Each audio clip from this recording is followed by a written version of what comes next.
تیمم کرنے کے متعلق احکام ہم سماعت فرما رہے تھے کہ کن کن صورتوں میں تیمم کرنا جائز ہے۔ انہی میں سے ایک صورت یہ بھی فقہاء کرام نے بیان فرمائی کہ پانی پر سے کوئی شخص گزر رہا ہے اور سب کچھ حاضر ہے مگر گھوڑا جس پر وہ سوار ہے وہ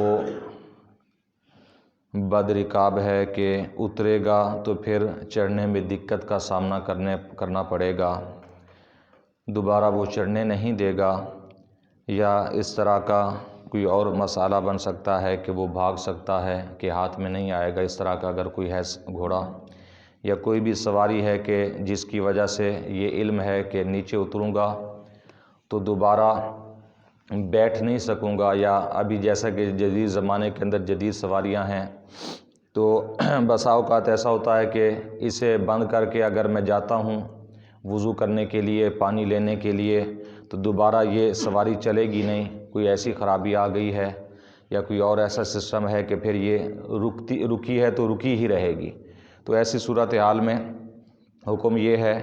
کہ اگر اس کے پاس کوئی مٹی کی جنس سے کوئی بھی چیز موجود ہے یا گرد و غبار والی کوئی چیز ہے اس کے پاس، تو وہیں پر گھوڑے کی پشت پر ہے یا سواری پر ہے، وہیں پر بیٹھ کر وہ تیمم کر کے نماز پڑھ سکتا ہے۔ تو کسی سواری پر جو نماز پڑھنے کا احکام ہیں وہ مکمل انشاءاللہ آگے آئیں گے، وہ ایک علیحدہ اس کا ایک موضوع ہے۔ تو یہاں پر یہ صورتحال ہے کہ تیمم ایسی حالت پر وہ کر سکتا ہے، اور تیمم کے اندر اتنی گرد و غبار کا ہونا ضروری ہے کہ اگر اوپر ہاتھ رکھے نا تو انگلیوں کے نشان نظر آئیں، یعنی اتنی گرد و غبار ہو۔ جس چیز پر بھی وضو کر رہا ہے، تیمم کر رہا ہے، اگر وہ مثال کے طور پر کتاب ہے یا کوئی پھٹی ہے یا کوئی لوہے کی چیز ہے تو اس پر اتنی گرد و غبار ہے کہ اگر صرف اوپر ہاتھ رکھے تو ہاتھ کا نشان کچھ بن جائے تو اس سے تیمم کر سکتا ہے، یعنی اس مٹی سے، اس دھول وغیرہ سے تیمم ہو سکتا ہے۔ تو یہ اس میں غبار کا اتنا ایک بتایا گیا ہے۔ اور ایک صورت یہ بھی ہے کہ اگر سواری تو ٹھیک ہے، اچھی ہے، مگر یہ مریض ایسا ہے اور ایسا یا ضعیف ہے، کمزور ہے کہ بغیر کسی کی مدد کے سواری پر دوبارہ چڑھ نہیں سکے گا، اور کوئی ایسا مددگار ساتھ میں بھی نہیں ہے کہ یا کوئی ہے تو وہ اجرت مانگتا ہے، یعنی کوئی سواری پر سوار کرنے کے لیے ویسے تیار نہیں ہے، یا ہے ہی اکیلا کہ پتہ ہے کہ اب سواری سے اگر نیچے اتروں گا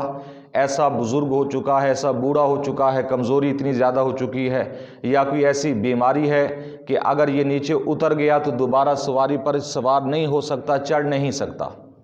تو حکم ہے کہ وہیں پر بیٹھ کر تیمم کر لے، اور تیمم کرنے کے بعد وہیں پر وہ نماز ادا کر لے۔ تو یہ اجازت دی ہے۔ اور ایسے ہی ایک اور صورت جو بیان کی گئی کہ اگر کوئی سوار عورت ہے اور اس کو چڑھانے کے لیے کوئی محرم یا شوہر درکار ہے اور وہ ساتھ نہیں ہے، اور وہ اکیلے سواری پر سوار نہیں ہو سکتی، یعنی ایسی صورتحال ہے کہ عورت اگر سواری پر سوار ہے تو اکیلے وہ سوار نہیں ہو سکتی، تو حکم یہ ہے کہ اور وہاں پر کوئی بھی محرم ایسا نہیں کہ جو اسے سواری پر سوار کر دے، تو اس کے لیے بھی یہی حکم ہے کہ وہ سواری پر بیٹھ کر ہی تیمم کر کے نماز پڑھ سکتی ہے۔ بلکہ یہاں پر خانیہ کے حوالے سے اعلیٰ حضرت نے ایک قول فقہاء کرام کا یہ بھی نقل کیا ہے کہ اگر عورت ایسی سواری پر سوار ہے کہ جس پر اکیلی سوار نہیں ہو سکتی، شوہر نے سوار کیا یا کسی محرم رشتہ دار نے اسے سوار کیا ہے، تو اب راستے میں اس کے لیے اترنا لازم نہیں، اگرچہ اس کے ساتھ شوہر بھی ہو اور کوئی محرم بھی ہو اس پر، کیونکہ اگر عورت پر شوہر کی خدمت فرض یا واجب نہیں ہے اس طرح کی خدمت کرنا،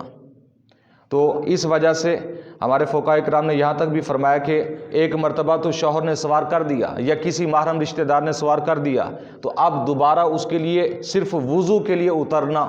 یہ اگر اتر جائے تو ٹھیک ہے، اگر کوئی سوار کر دے تو اچھی بات ہے، لیکن اگر وہ تیمم کر کے ہی نماز پڑھنا چاہتی ہے، اترنا نہیں چاہتی، تو سواری پر بیٹھ کر تیمم کر سکتی ہے۔ اور وہ سواری پر، یعنی یہ صرف عورت کے ساتھ خاص مسئلہ ہے کہ عورت اگر یعنی اس میں یہ شرط ہے کہ صرف اکیلے وہ سواری پر سوار نہیں ہو سکتی، کسی کی مدد درکار ہے۔ اگر کوئی بھی محرم رشتہ دار اس کے ساتھ موجود بھی ہے تو بہرحال اسے اجازت ہے کہ وہ تیمم سواری کی پیٹھ پر بیٹھ کر کر سکتی ہے اور نماز ادا کر سکتی ہے۔ تو یہ ساری وہ صورتیں ہیں کہ جس کے اندر یہاں پر یہ بھی ایک صورت بیان کی گئی کہ اگر سواری پر سوار ہے اور کوئی مسئلہ نہیں ہے، تو ایسی بیماری ہے یا کوئی ایسا زخم ہے کہ جس کی وجہ سے وہ بیٹھا ہے تو ٹھیک ہے، اگر اترے گا تو اترنے سے اس کے خون جاری ہو جائے گا، یا زخم جو ہے وہ زیادہ ہو جائے گا، زخم بڑھنے کا خطرہ ہے یا تکلیف زیادہ ہو جانے کا خطرہ ہے، تو ایسی صورتحال کے اندر بھی اجازت ہے کہ وہیں پر بیٹھ کر اترنے کی ضرورت نہیں ہے، جہاں پر بیٹھے ہیں جس حالت میں وہیں پر تیمم کر کے نماز ادا کریں۔ تو یہ وہ ساری صورتیں ہیں کہ جو تیمم کے لیے عذر بن سکتی ہیں، اور تیمم کیا جا سکتا ہے، وضو کرنا لازم نہیں ہے۔ اللہ تعالیٰ کی بارگاہ میں دعا ہے کہ نبی کریم صلی اللہ علیہ وسلم کے وسیلہ سے ہم سب کو علم دین سیکھنے کی، سمجھنے کی، عمل کی توفیق عطا فرمائے۔ آمین بجاہ النبی الامین وما علیہ الا